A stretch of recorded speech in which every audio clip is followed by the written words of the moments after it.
नमस्कार। पश्चिम बंगाल को लेकर पहले चरण का ओपिनियन पोल सामने आ चुका है और पहले चरण में कौन बाजी मारता नजर आ रहा है। पहले चरण में 16 जिलों में वोटिंग होने जा रही है। 152 सीटों पर 23 अप्रैल को वोटिंग होगी, जिसमें कुछ बिहार, अलीपुरद्वार समेत 16 यहां पर जिलों का आकलन सामने आ चुका है। 2021 के नतीजों की भी बात की जाए तो यहां पर भारतीय जनता पार्टी को इन 152 सीटों में से 59 सीटों पर जीत मिली थी और टीएमसी ने 92 सीटों पर यहां पर जीत हासिल की थी। और पहले चरण में किसका पलड़ा भारी नजर आ रहा है। दूसरे चरण में बात की जाए तो 7 जिलों में वोटिंग होगी, लेकिन आज हम बात करेंगे पहले फेज को लेकर, क्योंकि चुनावी हलचल बढ़ चुकी है, उम्मीदवारों का ऐलान हो चुका है, बड़े बड़े घोषणा पत्र सामने आ चुके हैं और अब चुनावी मैदान में बड़े बड़े नेता उतर रहे हैं। तो ऐसे में बीजेपी या फिर टीएमसी कौन बाजी मारेगा। पहला चरण अग्नि परीक्षा की तरह देखा जा रहा है, क्योंकि पहले चरण में ही यहां पर जिस पार्टी को बढ़त मिलती है उसकी जीत की संभावना सबसे ज्यादा लगाई जा रही है। 16 जिलों की 152 सीटों के ओपिनियन पोल में बात की जाए तो किसका पलड़ा भारी नजर आ रहा है। कुछ बिहार की 9 सीटों में जहां बीजेपी को यहां पर 7 सीटें और टीएमसी को 2 सीटें मिलने का अनुमान सामने आ रहा है। 2021 के नतीजों की बात किया तो कुछ बिहार की 9 सीटों में से भारतीय जनता पार्टी ने 7 सीटों पर ही जीत हासिल की थी और इस बार भी 7 से 8 सीट उनके खाते में जाने की संभावना दिखाई दे रही है। अलीपुरद्वार की 5 सीटों की बात की जाए तो 2021 में 5 सीटों पर भारतीय जनता पार्टी ने कब्जा जमाया था, लेकिन इस बार 4 सीटें, 1 सीट टीएमसी के खाते में जाने की संभावना ओपिनियन पोल में पहले फेज को लेकर लगाई जा रही है। वही बात की जाए दार्जिलिंग की तो यहाँ पर सीधे तौर पर 5 सीटों में से सभी 5 सीटों पर टीएमसी ने जीत हासिल की थी 2021 में, लेकिन इस बार भारतीय जनता पार्टी 3 सीटों पर सेंधमारी कर सकती है। 3 सीटों पर भारतीय जनता पार्टी और 2 सीटों पर टीएमसी को जीत की संभावना नजर आ रही है। जबकि उत्तर दिनाजपुर की 9 सीटों की बात की जाए तो यहाँ पर जो है 7 सीटों पर टीएमसी ने जीत हासिल की थी और 2 सीटों पर भारतीय जनता पार्टी को जीत मिली थी, लेकिन इस बार माहौल बदल सकता है। इस बार 5 से 7 सीट पर भारतीय जनता पार्टी का पलड़ा भारी हो सकता है और यहाँ पर 2 से 5 सीट तक टीएमसी का पलड़ा यहाँ पर उत्तर दिनाजपुर में देखने को मिल सकता है। जबकि दक्षिण दिनाजपुर की 6 सीटों की बात की जाए तो यहाँ पर जो है मामला बराबर का दिखा था। 2021 में भी 3 सीटें टीएमसी और 3 सीटों पर ही भारतीय जनता पार्टी ने जीत हासिल की थी और आंकड़े कहते हैं कि 3 सीटों पर इस बार भी भारतीय जनता पार्टी और 3 सीटों पर ही टीएमसी के बीच एक कड़ी टक्कर देखने को मिलने वाली है। बीरभूम की 11 सीटों को लेकर भी बात की जाए तो यहाँ पर चौंकाने वाले आंकड़े बन सकते हैं।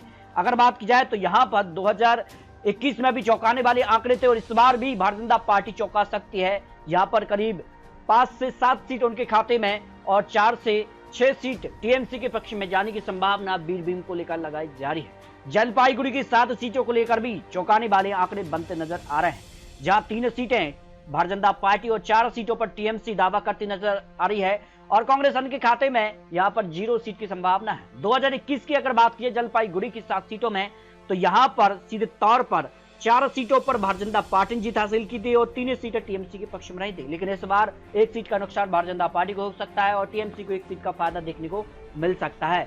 बांकुरा की 12 सीटों को लेकर भी महत्वपूर्ण आंकड़े सामने आ चुके हैं। बांकुरा की अगर बात किया 12 सीटों में से 2021 में भारतीय जनता पार्टी को 8 सीटें मिली थी और टीएमसी के खाते में 4 सीटें रही थी, लेकिन इस बार कांग्रेस के खाते में 1 सीट जा सकती है।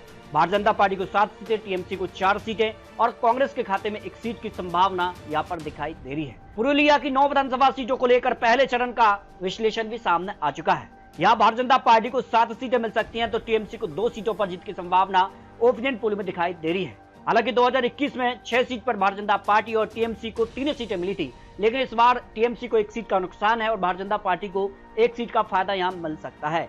जबकि मुर्शिदाबाद में भी इस बार बड़ा उलटफेर देखने को मिल सकता है। मुर्शिदाबाद की अगर बात की जाए तो यहां पर 22 सीटों में से भारतीय जनता पार्टी को 2021 में केवल 2 सीट मिली थी और टीएमसी ने 20 सीटों पर जीत हासिल की थी, लेकिन इस बार मुर्शिदाबाद की 22 सीटों में से भारतीय जनता पार्टी को 7 सीटें, टीएमसी को 11 सीटें और कांग्रेस भी यहां पर 0 से 2 सीट पर जीत की संभावना हो सकती है, यानी कांटे की टक्कर इस बार यहां देखने को मिल सकती है।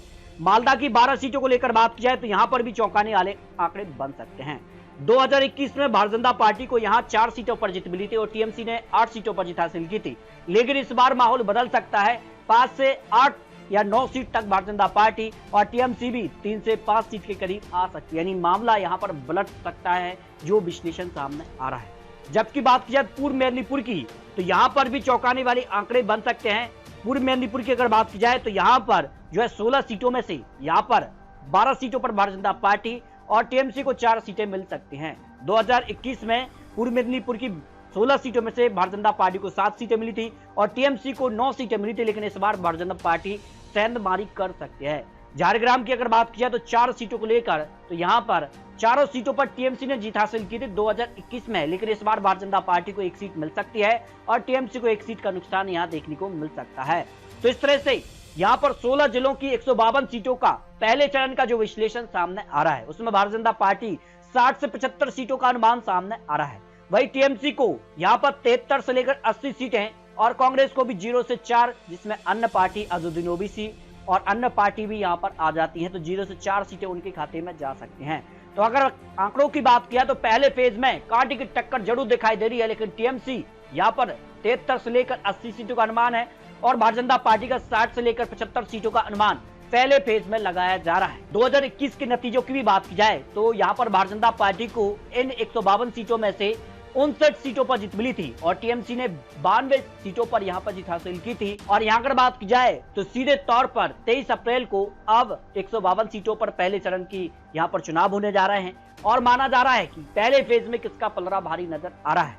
तो यहाँ इस तरह से अगर बात की जाए तो ओपिनियन पोल के आंकड़ों में टीएमसी का पलड़ा भारी है और 2021 में भी टीएमसी भारी रही थी, लेकिन इस बार माहौल बदला है। कितना कुछ माहौल यहाँ पर बदलता नजर आया है, ये काफी महत्वपूर्ण हो जाता है। तो पहले फेज में किसका पलड़ा भारी होगा, इसको लेकर आप विचार रख सकते हैं। बहुत जल्द आपको दूसरे चरण की यहाँ पर बात की जाए तो 142 सीटों का भी आंकलन दिखाने जा रहे हैं। बहुत जल्द आपको दूसरे फेज को लेकर भी आंकड़े दिखाए जा रहे हैं, क्योंकि दूसरे फेज में केवल 7 जिले हैं और सीट 142 है और 18 सीट पर ही भारतीय जनता पार्टी को जीत मिली 2021 में और टीएमसी ने 123 सीटों पर जीत हासिल की थी 2021 में।